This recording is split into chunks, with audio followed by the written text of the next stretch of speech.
அனைவருக்கும் அன்பு வணக்கம் நண்பர்களே. இந்த வரைக்கும் ஒரு ஏக்கர் இருக்கக்கூடிய புடலங்காய் தோட்டம் நடவு பண்ணியிருக்க நண்பர்களே. மொத்த விதைகளையுமே நடவு பண்ணிட்டோம். முதல்ல நடவு பண்ண விதைகள் நல்ல அளவுக்கு வளர்ச்சியை கொடுத்துருக்கின்றதான் ஒருமையாக விஷயம். ஆனால் விதைகளை அணில் சாப்பிட்டுடுச்சு. பந்தல்களில் இன்னும் ஒரு வாரத்தில் எட்டக்கூடிய அளவுக்கு நம்மளுடைய செடிகளுடைய வளர்ச்சி முதல்ல நடவு பண்ண விதைகள் இருக்குன்றதான் ஒரு விஷயம். இந்த சில விதைகளை பாதி விதைகளுக்கு மேலே அணிலுக்கு அடிச்சிடுச்சு.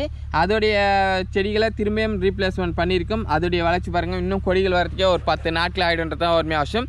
இது வரைக்கும் இந்த ஒரு ஏக்கருக்கு விதைகளுடைய காசு மட்டுமே ஒரு 9500 ரூபாய்க்கு நம்ம செலவாயிருக்கின்றதான் ஒரு அவசியம் நண்பர்களே. அதுக்கு அடுத்து நீங்கள் எடுத்துட்டீங்கன்னா இந்த மல்சிங் ஷீட்டுடைய காஸ்ட் ஒரு 3000 ரூபாய் இந்த ஒரு ஏக்கருக்கு செலவாயிருக்கு. அதே போல் 2 டிப்பர்கள் மாட்டினுடைய தொழுநம் கொடுத்துருக்கோம். அதோடைய காஸ்ட் 2600 ரூபாய். அதை கலைக்கிறதுக்கு 3000 ரூபாய் கிட்டத்தட்ட நீங்கள் எடுத்துட்டிங்கன்னா இது வரைக்குமே நமக்கு ஒரு 20000 ரூபாய்க்கு செலவாயிருக்கு. நம்ம இதில் என்னுடைய உழவு கூலியோ என்னுடைய உழைப்போ எதையுமே நம்ம கணக்கு பண்ணாமல் தான் இன்றைக்கும் விவசாயத்தில் செய்கிறோம். இந்த ஒரு ஏக்கருக்கு இந்த செடிகளை நடவு பண்ணுற வரைக்கும் 20000 ரூபாய் செலவாயிருக்குன்றது தான் ஒரு உண்மையாதார்த்தமான விஷயம் புடலங்காய் சாகுபடிக்கு.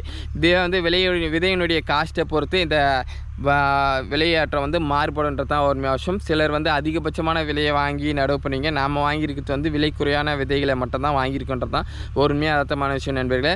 விவசாயத்தை பொறுத்த வரைக்கும் நம்ம இங்கே போடக்கூடிய காசு திரும்ப எடுத்தாலே வெற்றின்றது தான் என்னை பொறுத்த வரைக்கும் ஒரு பெரிய விஷயமாக பார்க்குறேன்.